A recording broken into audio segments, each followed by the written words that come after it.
Hello and welcome to Off the Beaten Tracks.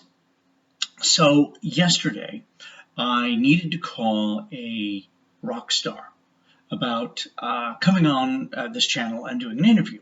But first, we needed to get the cat's claws clipped. And because we are cowards, we hired professionals to come over and clip their claws. Now, you have to get them in a confined space so that these strangers can molest your felines. So we put them in the little sunroom we have at the back of the house.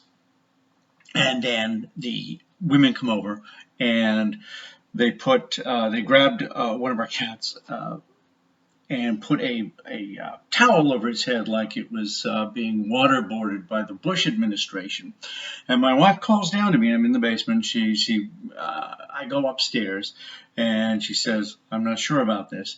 And the cat, who's being held down by one woman with the towel over its head and having his claws clipped, is making sounds like a mortally wounded elephant, just screaming out in agony in its death throes. I mean, it was horrific. And the other cat, which is in the room listening to this and witnessing it, is literally tossing itself against the glass door head first and smashing into the glass and making these horrific sounds. So now I'm a basket case. I come downstairs and I decide to make this phone call like any wise person would when I'm in trauma. And I get on the phone, and it's the message machine. And so I start leaving this message, except I'm so upset that I start to ramble and lose my train of thought. And I start to talk gibberish to this rock star. And because we all do these videos, and we all make mistakes in these videos, and then we say, oh, well, fuck it, I'll go back and redo it. In my head, I'm thinking as I'm talking on the phone into his answering machine that maybe I should redo this phone call. And then I realize, of course, that you can't do that. You can't erase a phone call that's on somebody's machine that you're leaving the message of. So this is all going on in my head while I'm talking gibberish. And so then I have to try and go back into it and apologize for whatever I've done and try to make some entreaty to a man I don't even know, who I have a connection to through somebody else, to come and talk to this madman who is now leaving these crazy things on his phone. So whether that rock star will actually come on to this channel and be interviewed by me, I don't know. But if he doesn't, that's at least one of the good reasons. So now I'm going to get on to some relatively quirky albums. And I know some of you are probably going to say, what albums have you put up that aren't quirky? But this is the whole thing. And it turned out, interestingly enough, because this is the Canadian Thanksgiving this weekend, to be a very Canadian-centric group of records. So this is my first one. This is Paul Horn. I picked this up, and it's called Altura del Sur. And as you can see here, for a relatively mellow flute player, this is an interesting cover to choose.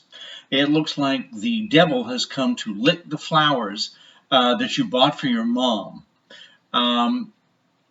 This is music that he has done with Egberto Gismonti. And I have to say that, you know, I like some of this, but some of it is just like really weird shit, and I couldn't get into it. So next is Mr. Smiley Bates. Now, I talked about Smiley, It Can't Be Too Sad Son Bates before, and that I had run into him at a record store, and he had talked to me about his love of sad music, and this is the proof right here. This is Country Tears by Smiley Bates. And on the back of it, it says 24 songs in all. That's a lot of sad week fest, folks. Taken from Bates's file of the most requested songs. Country Tears is aptly named. Many of the ballads throughout this album would bring a tear to the eye of a needle. I think that's gives you an indication of what we were dealing with that album. Okay, now I'm going to go into this. This is another Buck Bin Fine. Now, I originally thought this was German. There were a lot of international albums in the crates when I was going through, but Rex Hemeon is actually a Canadian from the Maritimes. And Bingo and Another World was actually a Canadian hit back in the early 70s. And if you can see here, who could resist an album of a man eating a bingo card on top of his breakfast waffles? Not I. More Canadiana, more from the East. This is Dick Nolan moving out. And here's a couple that literally has to see eye to eye with each other. Dick, if you may not know, is known around several parts as the Johnny Cash of Newfoundland. And I don't believe from his other albums that either of these people needed to wear an eye patch, but I guess if you're in the Maritimes and you're hitchhiking, nothing gets you picked up quicker than being a pirate and his gal. Going on, more maritime music, and this is interesting. I talked about Smiley, who actually lived in Oshawa, which was on one side of me when I lived in Whitby, and Carl, for a time, Carl Elliott, and these are his two sons, lived in Ajax, which is on the other side of me. So you can imagine that no wonder I was sucked into such a rich musical world where I still reside when I was surrounded by such musicians. Now, when he was in Ajax, he played with Gord Grills and the Road Rangers. This is obviously him going off solo. And a little Carl trivia for you. He moved back to Nova Scotia, where he was born in, I think it was called, Providence, no, Economy, I think. I think he was born in something like Economy. Couldn't even get first class in Nova Scotia. He moved back and purchased a dance hall in Portapique Beach, I believe. You can correct my pronunciation down below if you'd like after that. And this is basically what you would expect, a whole lot of kind of Maritimian fiddling. And in fact, in I believe 2003, Carl was inducted into the Nova Scotia Hall of Fame. There, I'll take a little glare off there so you can see it in its glory. Now, carrying on with my Canuckian theme, this is not a Canadian. Paul Taubman was actually from New York, but if you look closely, he looks the spitting image of Canadian funny man Joe Flaherty from Second City. This is Paul playing 10 Broadway show songs on his Penthouse organ. How many of us have admired Penthouse organs from time to time, especially in our youth? Now, I have really no idea what the market was for people doing hits with a cheesy organ, doing versions. But obviously, since there were a lot of these guys, there was a guy, I'm trying to remember his name, Jesse Crawford. There were many of these guys who would just play these cheesy organs, and you'd just, I guess you'd sit around in the 60s with a steak and a bottle of bourbon, and you just listen to organ music. Interesting. Now this was the find of the day, if not the year. This is from this is an official souvenir copy from Expo 67 up here, which was held in Montreal, and they had a competition. This was Canada's 100th birthday, as you see, the Centennial album here.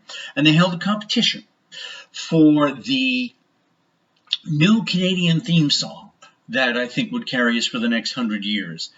And it was won by a person called the immortal Bobby Gimby. And the song, I don't know if you remember it, but it kind of went like this. You may want to sing along if you're patriotically inclined.